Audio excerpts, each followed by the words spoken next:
নমস্কার বন্ধু, আমি সুতপা। তা আজকে আমার সোমবার, তাই আমরা আজকে খিচুড়ি খাবো, নিরামিষ খিচুড়ি গোবিন্দভোগ চালের। তা দেখুন, এখানে কিন্তু আমি আনাজ ভেজে নিয়েছি। সেই তেলটার মধ্যে দিয়ে দিলাম এখানে আমি একটু গোটা গরম মশলা, দিয়ে দিলাম একটা শুকনো গোটা লঙ্কা, দিয়ে দিলাম একটু গোটা জিরে। তা ফোড়নটা আমি ভালো করে ভেজে নেব। তা ফোড়নটা ভাজা হয়ে গেছে। আদাটা আমি বেটে রেখেছি, সেটা আমি ভেজে নেবো আগে।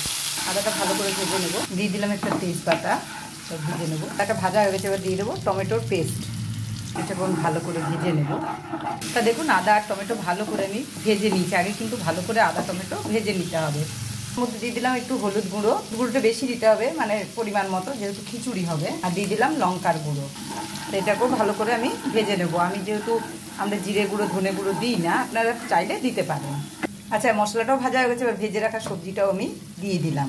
এগুলোও মশলা কষানো হয়ে গেছে মশলার সাথে। এবার চালে ডালে ধুয়ে রেখেছি মুগ ডাল আর গোবিন্দভোগ চাল দিয়ে দিলাম। তো দেখতেই পাচ্ছেন খুব সুন্দর করে মিশিয়ে নিয়েছি। এগুলোকে মিশিয়ে নিয়েছি। এবার এগুলোকে গরম জল করে রেখেছি, এবার এর মধ্যে দিয়ে দেব।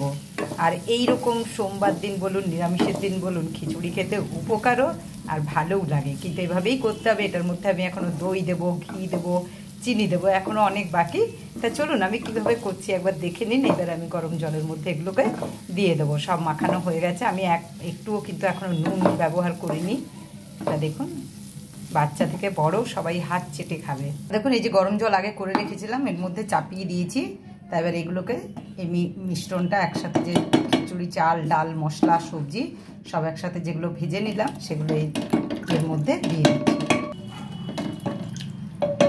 জলটা কিন্তু আপনারা পরিমাণ মতো দেবেন, পরে জল দিতে গেলে আর ভালো হয় না। তাই জলটা বুঝে দেবেন আগের থেকে। হয়তো একটু আধটু দিতেই হবে গরম জল করে। আর এটার মধ্যে এবার আমি দেবো নুন, চিনি, ঘি, গরম মশলা। তারপর আমি নামিয়ে নেবো, পরে ধনেপাতা দিয়ে দেবো। তা এখন এইটুকু। আবার নেক্সট ভিডিও নিয়ে আমি আসছি। দেখুন আমি আবার কি রান্না করি, সঙ্গে থাকুন। আর একটা সাবস্ক্রাইব করতে ভুলবেন না। এভাবে আপনি বাচ্চাদের বড়রা নিজেরাও উপোস করে খেতে পারবেন। তা আমরা ম্যাক্সিমাম দিন সোমবার হলেই ছেলে বাড়িতে থাকলে ছেলে খুব ভালোবাসে, তাই মা ছেলে খিচুড়ি খেতেই ভালোবাসি। তা এখন এইটুকু। নেক্সট ভিডিও নিয়ে আমি আসছি। ততক্ষণ টাটা, সুস্থ থাকবেন, ভালো থাকবেন।